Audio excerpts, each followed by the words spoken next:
যা আমার অধিকার তা তুমি কেড়ে নিতে পারো না। সূর্যের আলো আমার যেমন অধিকার, সেটা থেকে আমাকে কেউ বঞ্চিত করতে পারবে না, ঠিক তেমনি একটা দেশে বা সমাজে মানুষ হিসেবে মর্যাদা নিয়ে বেঁচে থাকাও তো আমার একটা অধিকার, সেটা কেউ কেড়ে নিতে পারবে না।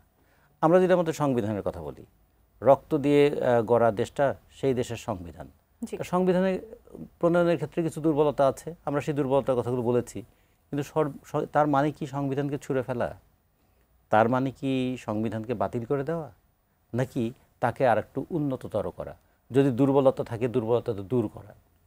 ঠিক তেমনি আমরা যদি দেখি, ছোট্ট দুটো কথা বলে আমার কথাটা শেষ করি, ফজলু ভাইয়ের কাছ থেকে আরও শুনবো আমরা, যে ভারতটা যখন স্বাধীন হতে চেয়েছে তখন দুটো প্রশ্ন সামনে এসেছিল, সে 1919 সালের দিকেই, যে ভারতের স্বাধীনতার পরে ভারত রাষ্ট্রটা আসলে কেমন হবে, এটা কি ধর্মের ভিত্তিতে চলবে নাকি কিভাবে চলবে? তখন একটা প্রশ্ন এসেছিল যে ধর্মান্তরিত হওয়া সহজ, কিন্তু ভাষান্তরিত হওয়া সহজ নয়। একজন মানুষ তার বিশ্বাস, সে ইচ্ছা করলেই তার বিশ্বাসটাকে পরিবর্তন করে আর একটা ধর্ম গ্রহণ করতে পারে, কিন্তু একজন মারাঠি চাইলেই বাঙালি হয়ে যেতে পারে না, একজন চাকমা চাইলেই বাঙালি হয়ে যেতে পারবে না, একজন গুজরাটি চাইলেই বাঙালি হয়ে যেতে পারবে না।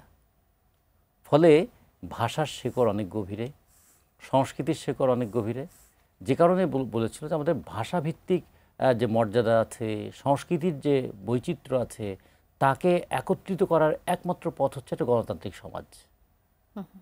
ফলে ব্রিটিশ বিরোধী আন্দোলনেও এই প্রশ্নটা এসেছিল, এবং যে কারণেই পাকিস্তান নামক রাষ্ট্রটা যখন হলো তখন এই দেশের মানুষ ভেবেছিল যে ধর্মের ভিত্তিতে দেশ হলো, কিন্তু পৃথিবীর কোথাও তো ধর্মের ভিত্তিতে কোনো দেশ দেখছি না। কিংবা খান আব্দুল গাফফার খান সেই সময় একটা কথা বলেছিলেন যে গান্ধী, আপনি কি তাহলে ভারতের যে মুসলমান তাদের ব্যাপারে কি করবেন? লিলি হালাল বিউটি সোপ, বিএসটিআই কর্তৃক সনদপ্রাপ্ত দেশের প্রথম হালাল বিউটি সোপ, দীপ্তিময় উজ্জ্বল ত্বকের জন্য। আর পাকিস্তানের যে হিন্দু আছে তাদের ব্যাপারে কি করবেন? তারা তো জন্মে এবং মরে এই দেশটাকে আপন করে নিয়েছিল, হঠাৎ করে ধর্মের নামে বিভাজন হয়ে তারা আর সেই রাষ্ট্রের মানুষ হবে না। তার দুঃখজনক পরিণতি আমরা দেখেছি না, যে কিভাবে দেশান্তরিত হয়েছে, কিভাবে লক্ষ লক্ষ মানুষের জীবন হানি হয়েছে। সেখান থেকে প্রশ্ন এসেছিল তাই রাষ্ট্রটা হতে হবে গণতান্ত্রিক এবং সাথে সাথে ধর্মনিরপেক্ষ। আর সবচেয়ে বড় কথা, বৈষম্য মুক্ত হতে হবে। এগুলো সমস্ত কিছু পুঞ্জীভূত হয়েছিল আমাদের স্বাধীনতা যুদ্ধের মধ্যে।